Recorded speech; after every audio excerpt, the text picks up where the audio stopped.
इसलिए परमात्मा ने दया बख्शी कि हम इनके धार्मिक धंधे का हिस्सा नहीं बन रहे, हम इन फर्जी आश्रमों में नहीं जाते।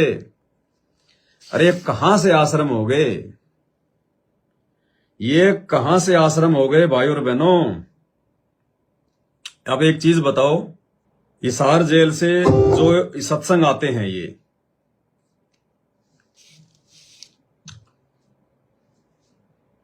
और ये लोग बाहर ये मतलब ये डूंडा पाड़ रहे हैं, धनाना धाम, धनाना धाम, सोजत धाम, बैतूल धाम, फलाना नेपाल का कौन सा धाम,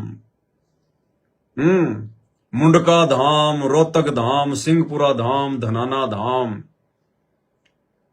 अरे धाम ऐसे बन जाता है क्या? संत रामपाल जी भगवान के जब तक उस जमीन पर चरण कमल नहीं पड़ेंगे वो धाम नहीं बन सकता,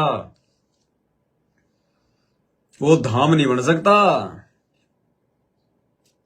ऐसे धाम हो जाता है क्या? क्यों नहीं बना वो धाम? इसलिए नहीं बना क्योंकि उस आश्रम पर परमात्मा का आशीर्वाद नहीं है, उनकी रजा नहीं है, उनके आदेश से नहीं बनाया गया, जबरन गुरुजी से आदेश लिया गया है, उनसे प्रार्थना करके। एक होता है कि गुरु आपको अपनी तरफ से जो है कोई आदेश दे, और एक आप अपने स्वार्थ के लिए आप गुरुजी से कोई आदेश लो। तो आदेश लेने में और गुरुजी की तरफ से आदेश जो है देने में रात दिन का अंतर होता है, रात दिन का।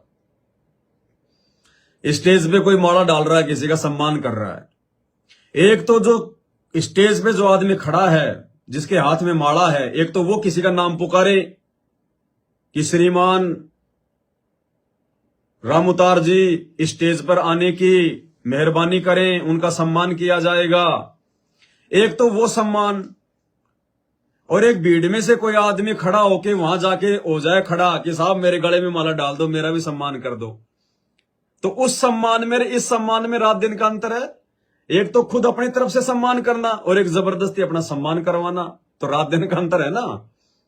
तो एक तो आपको गुरुजी कोई आदेश दें कि बेटा आश्रम बनाओ, और एक आप खुद जाके अपने स्वार्थ के वसीबत होकर कि यार आश्रम खुल जाएगा तो भक्तों का आना जाना शुरू हो जाएगा, हैं, भक्तों का पैसा, उसी पैसे से जमीन, और हर महीने फिर यहां पे अपने मल के सत्संग के नाम पे भक्तों को बुलाया करेंगे, ज्योति पाठ का पैसा आएगा।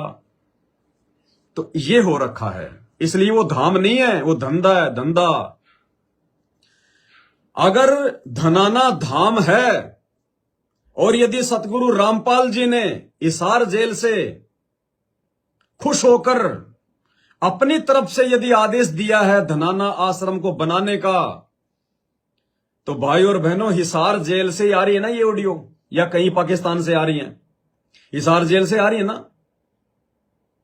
संत रामपाल जी ने एक बार भी किसी भी ऑडियो में ये नहीं कहा कि श्री धनाना धाम की जय, श्री धनाना धाम की जय, जबकि परमात्मा हर विशेष संदेश के शुरुआत में श्री छुड़ानी धाम की भी जय बोलते हैं, श्री करोथा धाम की भी जय बोलते हैं, श्री बरवाड़ा धाम की भी जय बोलते हैं। क्यों? क्योंकि उस करोथा में परमात्मा ने सत्संग किए थे, उनके जो चरण कमल थे वो वहां पे वो पड़े थे। छुड़ानी में परमात्मा ने सत्संग किए थे, खुद उनके जो चरण कमल थे वो वहां पे उस मिट्टी पे वो पड़े थे। बरवाड़ा में परमात्मा ने बैठकर सत्संग किए थे, मालिक के जो चरण कमल थे वो वहां पे पड़े थे। इसलिए वो चीज धाम है। और जहां आपके गुरुजी कभी गए नहीं, आपके गुरुजी ने जहां पे कभी अपने चरण कमल जो है रखे नहीं, अपने तरफ से प्रसन्न होकर आपके गुरु ने आपको आश्रम बनाने का आदेश दिया नहीं, वो कहां से धाम हो गया? वो तो धंधा है, धंधा। ये ऑडियो सुनो ध्यान से। अगर सतगुरु रामपाल जी भगवान का ये आदेश होता धनाना धाम बनाने का, धनाना आश्रम बनाने का, तो जहां पे ये दूसरे धामों की जय बोल रहे हैं गुरुजी, तो लास्ट में धनाना धाम की जय बोलने में क्या दिक्कत आ रही थी? धनाना धाम की जय बोल देते परमात्मा, कहां दिक्कत आई थी उनको? लेकिन ऐसा उन्होंने नहीं किया, कभी नहीं किया उन्होंने ऐसा, किसी भी ऑडियो में नहीं किया।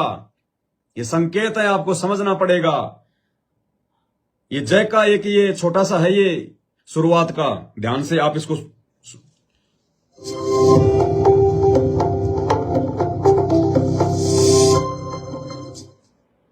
सत साहिब सतगुरुदेव की जय। और एक ध्यान रखना भाई और बहनों, गुरुजी जब भी सत साहिब कहें, हमने सात संगत वालों ने, सतसेवक भाई बहनों ने सत साहिब के जवाब में सत साहिब नहीं बोलना है। जैसे गुरुजी ने इसमें शुरुआत में कहा कि सत साहिब, तो गुरुजी ये किसको कह रहे हैं? सत साहिब अपनी संगत को कह रहे हैं। हमने उसके जवाब में सत साहिब नहीं बोलना, हमने बोलना है बंदी छोड़ सतगुरु रामपाल जी भगवान की जय हो, या जो भी आप जी अपनी तरफ से जो भी उपमा देना चाहो अपने भगवान को, जो भी उनकी महिमा देना चाहो, पूर्ण परमेश्वर जी की जय हो, बंदी छोड़ की जय हो, कुछ भी बोलना चाहो आप। लेकिन गुरुजी अगर आपको सत साहिब कहें तो आपने उत्तर में सत साहिब नहीं बोलना है, आपने उनका जयकारा लगाना है। ये ध्यान रखना, भगत को बोला जाता है सत साहिब, अपने गुरु को नहीं बोला जाता।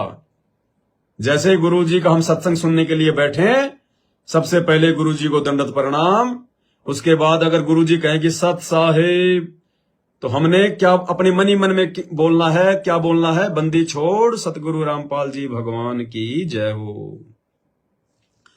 ध्यान रखना। तो क्या कह रहे हैं परमात्मा?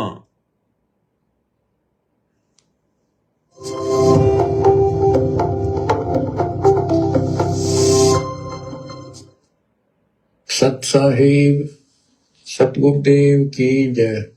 बंदी छोड़ कबीर साहिब जी की जय। बंदी छोड़ गरीबदास जी महाराज जी की जय। स्वामी राम देवानंद जी गुरु महाराज जी की जय हो।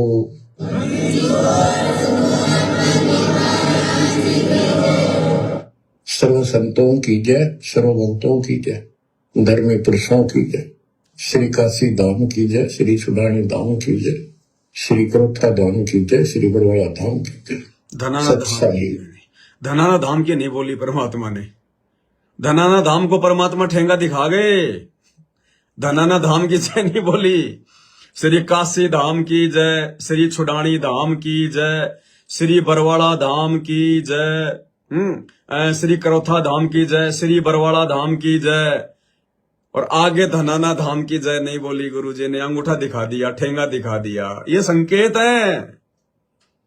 अगर गुरुजी ने ही अगर धनाना धाम बनवाया है, धनाना आश्रम बनवाया है, तो परमात्मा बोल देते, जब इतना बड़ा आश्रम बन रहा है, वहां बैठ के पाठ शुरू हो गए, तुमने कितने वहां पे पाठ कर दिए, कितने वहां पे सत्संग हो गए हैं, देश विदेश की संगत आ रही है, और गुरुजी उसको धाम क्यों नहीं बोल रहे? क्योंकि वो धनाना धाम नहीं, वो धंधा धाम है, धंधा धाम। वहां गुरुजी का आशीर्वाद नहीं है। ये संकेत है परमात्मा का, समझने पड़ेंगे। खुल के नहीं बताएगा परमात्मा, कभी नहीं बताएगा। और जो संकेत नहीं समझेगा, भैया अगले जन्म में समझ लेना, उससे अगले जन्म में समझ लेना, जब तेरी इच्छा हो तब समझ लेना। जबरदस्ती आत्मा पे परमात्मा जो है प्रेशर नहीं डालेगा, लोड नहीं डालेगा। लेते रहो जन्म जन्म, लेते रहो जन्म जन्म, जब तक भक्ति की खुराक खा खा के किसी जन्म में इतने समझदार नहीं हो जाओगे कि अपने गुरुजी के संकेत समझने लग जाओगे, तब तक परमात्मा आत्मा पे दबाव नहीं डालेगा। लेते रहो जन्म, लेते रहो जन्म, पुनर्जन्म पुनर्जन्म। तो भाई ये धनाना धाम अगर धाम होता, और अगर संत रामपाल जी ने खुश होकर आशीर्वाद देकर आदेश देकर यदि ये बनवाया होता, तो भाई और बहनों परमात्मा को जय बोलने में दिक्कत आ रही थी क्या? अरे बाकी भी तो जय बोल रहे हैं परमात्मा, काशी धाम की भी तो जय बोल रहे हैं, क्योंकि काशी धाम में परमात्मा गए थे अपनी संगत को लेकर। छुडानी में परमात्मा ने बैठ के किए सत्संग, करोथा में परमात्मा ने बैठकर सत्संग किए, बरवाड़ा में परमात्मा ने बैठ के सत्संग किए। धनाना में तो परमात्मा के पैर भी नहीं पड़े, उनके कदम भी नहीं पड़े, और ऊपर से अपने स्वार्थ के लिए, अपने धंधे के लिए खोला गया। तो कहां से जय बोलेंगे? इसी ऑडियो में, छोटी सी ऑडियो में, जो ये जयकारिये वाली आपने ऑडियो सुनी है, इसी में देखो परमात्मा ने और एक संकेत कर दिया बहुत बड़ा। क्या संकेत किया है भाई और बहनों, समझना पड़ेगा। ये दयालु परमात्मा है, हमने संकेत ही समझने पड़ेंगे, क्योंकि ये सत्संग कैप्सूल है।